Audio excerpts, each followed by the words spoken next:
there was this woman who, there was like a Maiko, and she didn't touch the Maiko or anything, but she like walked right next to the Maiko to take a picture. Yeah. And then she ran in front of the Maiko to take a picture, and then she turned around and take another picture.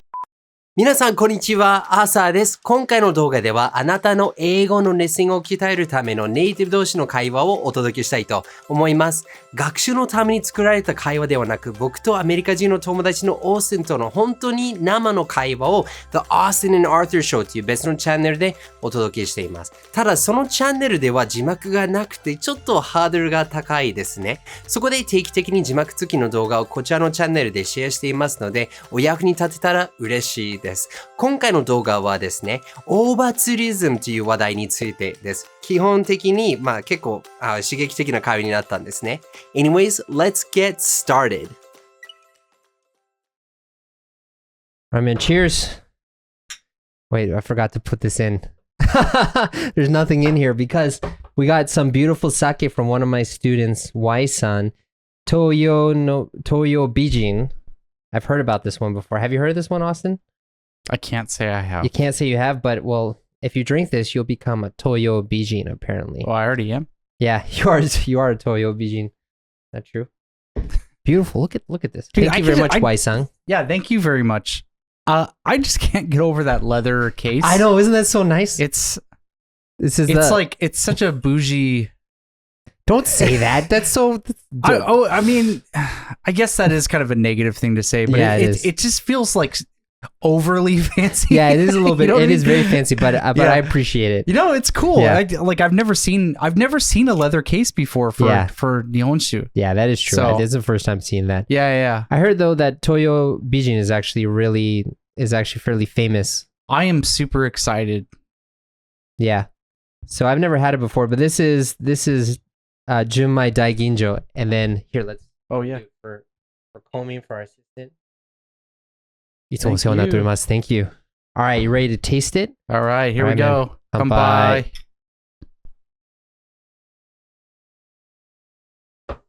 Oh my God, that is so good. Yeah. Wow. That is good. Yeah.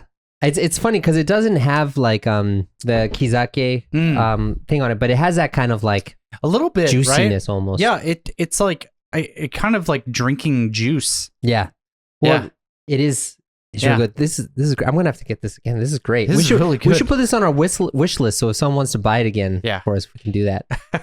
Wonderful. All right, let me put this on. So, Austin, what are we talking about today? Okay, so we are gonna talk about annoying foreigners. Yeah, the problem of over tourism in Japan. Yeah. So this has been a topic that we actually thought of this a while back. Yeah. And we just have like such a big backlog of like topics to talk about on our videos that we're just now kind of getting into it. But I've been excited to talk about this for a while because you hate yourself? No, I love myself.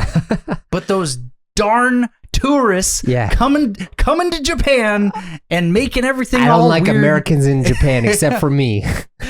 But yeah, there's a lot of news recently this past year regarding tourism because a couple things have kind of happened recently in Japan. So first, I keep pulling away from the mic. It's like my first time I'm doing the podcast again. Yeah, right. So the first thing that happened was COVID. COVID happened in Japan, and they closed the borders and people weren't allowed to come for like almost 2 years. 2 years. Yeah, it was like 2 years or something, right? So it was really weird because at that time, I want to say this was 2022. Yeah, it was 2022. The borders, I think, had just opened up that summer, but people still like hadn't started coming to Japan yet. And I was with my wife, who was my fiance at the time. We were looking for places to have our wedding. We were in Kyoto, and I've been to Kyoto before, but it was so weird going to Kyoto because there was no tourists at all. Kyoto was empty. And it was so nice. Yeah, right? It was so It's like how nice. Kyoto should be. Oh my God, it was so great. So like we went down by the river and we were like, eating ice cream by the river. The Kamogawa? There was no one there. restaurants, buses, they were so comfortable. Walking in the street in downtown Kyoto was so nice because there was no one there. Yeah. You know, we went to like all the tourist places like Fushimi Inari. Yeah. No one there. And it was so cool. Yeah. And then the yen got weak. Yeah. So then foreigners were allowed to, or I should say tourists were allowed to come back to Japan.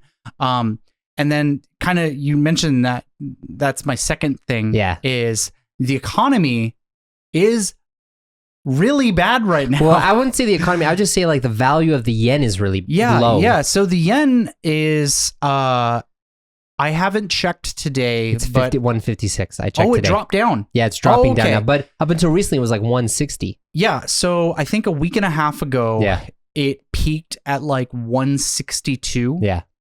And I got really sad. Yeah, right. You know, but even at 156, that's $1 is 1.5 times stronger. Yeah.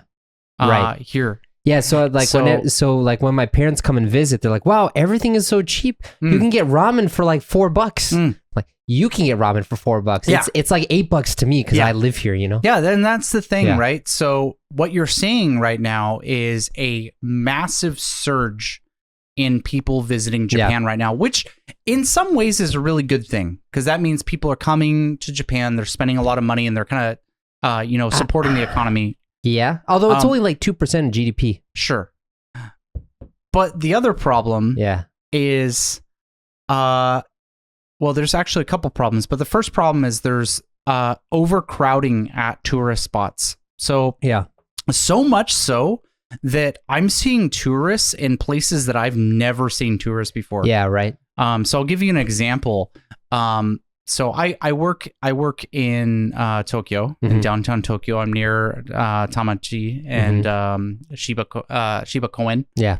And you typically see tourists around Tokyo Tower. Yeah, right. Right? Because it's a big tourist place. Yeah. It's like, oh, let's go to Tokyo Tower. They built it to look like the Eiffel Tower. It's in the center of Tokyo. You know, people want to go visit it. You never saw people in Shimbashi. Yeah. There's nothing interesting for tourists in Shimbashi. Yeah. There's just businesses, karaoke, and izakaya there. Yeah. Right? But last time I was in Shimbashi, there was a ton of tourists walking around. And it's like, what is going on? Yeah. Yeah, it's crazy. Well, yeah, I think it's because a lot of people now, you know, because Japan is so, the yen is so weak, so actually a lot of people can come more frequently. And now what you're starting to see is you're starting to see people who are looking for Japan off the beaten path. And so they're trying to go to the places that are not normally visited. Like there's a Facebook group that's literally titled Off the Beaten Path Traveling in Japan. Yeah. And there is almost like 30,000 people in that group. Oh man, I believe it. And I think not only that, but just because I can't speak right now, just because the yen is so cheap right now,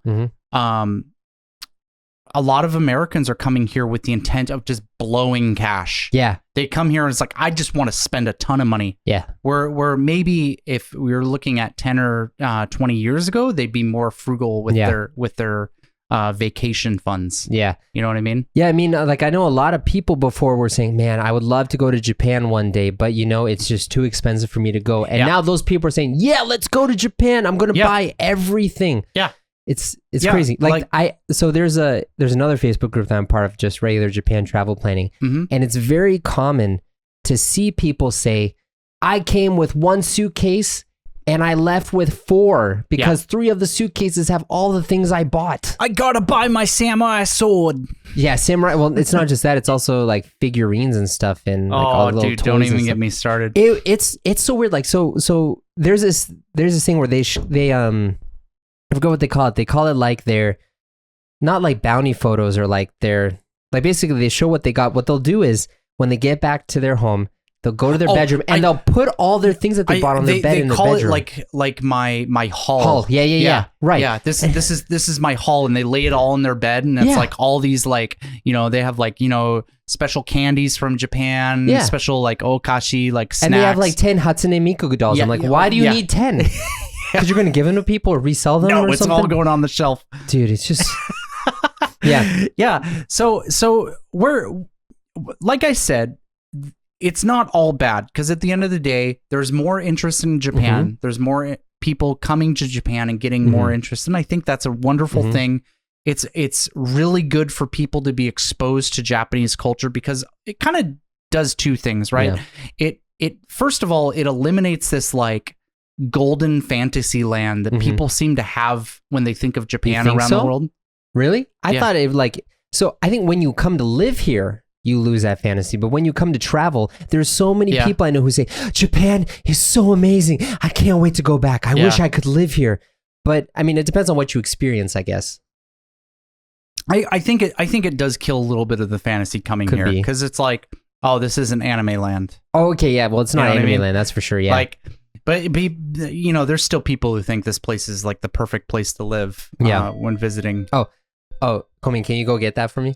That's another bottle of sake, actually, from one of our assistants. Nice. Not one of our assistants, one of our fans. They sent it directly to here. Yeah. I bet someone's going to notice this in the comments and put a timestamp on it. It's Amazon. It's going to be exciting.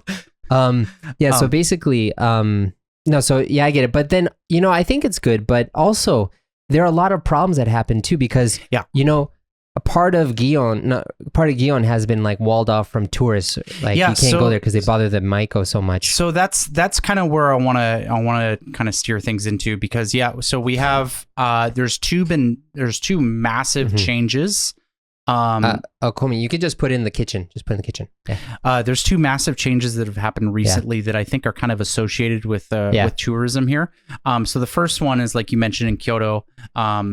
The geisha were being it wasn't even really geisha, it was actually Maiko who were getting sometimes harassed by tourists, but mostly people just coming up and taking pictures without their permission. Because they come up and do it's like and just like run away. And that's rude. Did you see there was this video, I forget where it was, of this woman, I think she was Italian or something. She's probably Italian because she was rude, whatever. I can say that, I'm part Italian. But no, there was this woman who, there was like a Maiko and she didn't touch the Maiko or anything, but she like walked right next to the Maiko to take a picture. Yeah. And then she ran in front of the Maiko to take a picture. And then she turned around and take another picture. And then the Maiko walked by and she walked in front of her again and take another picture. Yeah. It's like, are you that desperate for a photo? Right? And, and it's like that. I mean, that's just problems with etiquette. Yeah. I mean, with like, etiquette. Etiquette? You said etiquette. Stop making up words, man. You know what? I'm speaking English. I can make up all the words I want. Anyways, but it's an etiquette problem, right? Yeah. Like, that's not unique to Japan. I mean, you go to like a convention where people do cosplay, or you go to an official place in another country, like right off the bat, like the Royal Guard that are protecting Buckingham Palace in London. You will get arrested for doing that. Yeah. That's that you're not only you're harassing somebody, but you're interfering with the person who's displaying the culture of the country. Yeah. Which in England that's illegal, right? So I think honestly that's a pretty justifiable decision to make it so people can't visit that area. No, yeah, I understand. I think that's a good thing. It's just sad that it's come to that point. It is. I think it's because Japan, like we talked about, the yen getting weaker, so it's easier to come here. It's cheaper to come here. So you have people with less manners coming. Yeah. You know? There's another thing. I want to talk about Shibuya, but I also want to talk about... I want to talk about the Lawson too. I want to talk about Kyoto a little bit more. I didn't. Tell me about Lawson. Don't spoil it. Yeah. So Kyoto is. I think this is the mayor who proposed this idea, and I don't think it's been decided yet. They're still debating, but basically, I think the mayor of Kyoto has come out and said that they want to do two separate charges. Yeah. One is going to be a tourist charge, and one's going to be like a local citizen charge. Yeah. And a lot of people are really upset about that. And personally, I don't like that either because here's the thing, like he explained like why he wants to do it. And I think I can kind of get behind his intent, right? It's like, okay, well, it's really expensive to maintain these places, and all of this overcrowding with tourism is really putting a strain on public transportation. And so we're going to charge people that are visiting Kyoto a little bit more to compensate for that. Okay, fair enough. I think that's a pretty reasonable statement to make. Here's my problem with it, though, is I think that actually that law will be racial profiling. Yeah. Because how do you know if somebody's a citizen? Yeah. Right? You could say, oh, well, look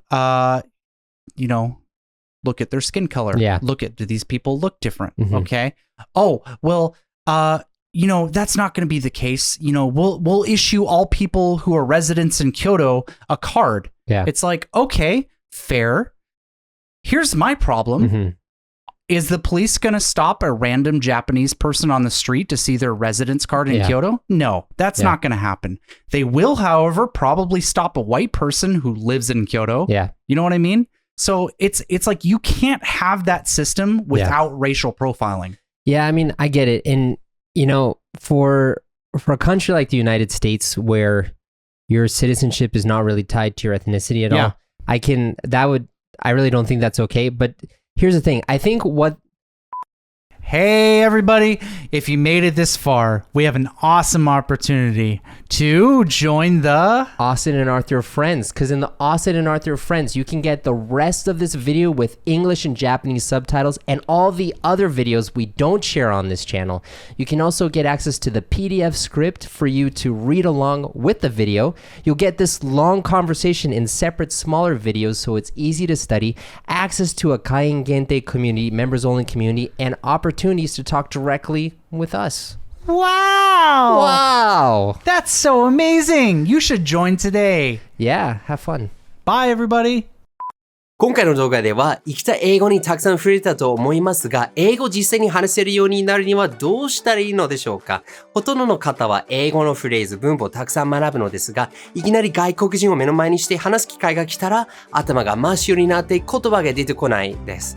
僕自身も日本語を4年間勉強したのですが、実際に日本に行ったら全く話せなくて本当に悔しい思いをしました。でもそこで気づきました。英語を実際に話せるようになる鍵はもっと勉強するのではなく、英語を実際に話す感覚を身につけることですね。それができたら、僕と数百人の僕の生徒が気軽に楽しく話せるようになって、人生が劇的に変わりました。その実際に話す感覚を身につけた方法は、無料 ebook にまとめました。興味のある方はぜひこちらをクリックするか、動画の下のリンクをクリックしてください。これからも一緒に世界とつながりましょう。See you next time!